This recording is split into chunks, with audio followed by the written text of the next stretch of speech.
আসসালামু আলাইকুম রহমতুল্লাহ ওবরাকাতু। সম্মানিত দর্শক, দেশ এবং দেশের বাহির থেকে যারা আমাকে দেখছেন তাদেরকে অসংখ্য ধন্যবাদ।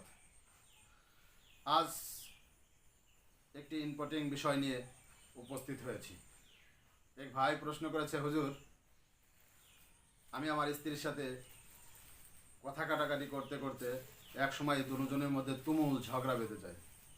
এই সময় আমার প্রচণ্ড রাগ এসে যায়। রাগে আমি কি করব এটা আমি নিজেও উপলব্ধি করতে পারছি না বা বুঝতে পারছি না।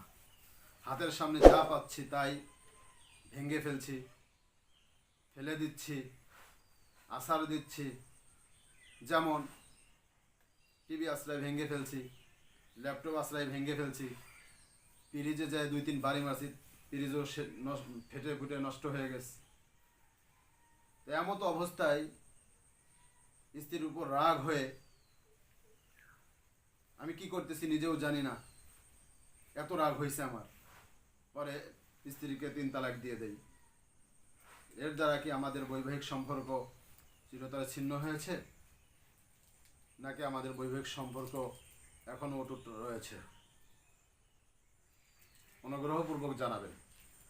সম্মানিত দর্শক, ভাই যে প্রশ্ন করেছে খুব গুরুত্বপূর্ণ প্রশ্ন।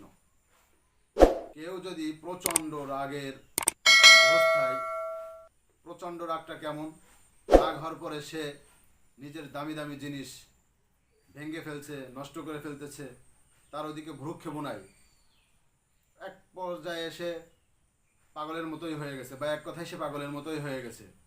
যদি এরকমের অবস্থায় কেউ নিজ স্ত্রীকে 3 তালাক দিয়ে দেয়, তাহলে কিছুতেই তালাক পতিত হবে না। যা গ্রহণযোগ্য ফতুয়ার কিতাবে সুস্পষ্টভাবে উল্লেখ রয়েছে, যেমন ফতুয়া ফয়েজিয়া, তার মধ্যে সুস্পষ্টভাবে সুন্দরভাবে উল্লেখ রয়েছে তালাক হবে না। এছাড়াও রদ্দুল মুহতার, ফতুয়া স্বামী, এই কিতাবগুলিতে তালাকের অধ্যায়ে সুস্পষ্টভাবে উল্লেখ রয়েছে যে এরকম অবস্থায় কেউ যদি তার স্ত্রীকে তালাক দেয়, তালাক হবে না। কোনো হুজুর বা কেউ যদি বলে তালাক হয়ে গেছে, তাহলে তার বুঝার ভুল, বা সে সঠিক উত্তর, যথাযথ উত্তর দিতে পারেনি।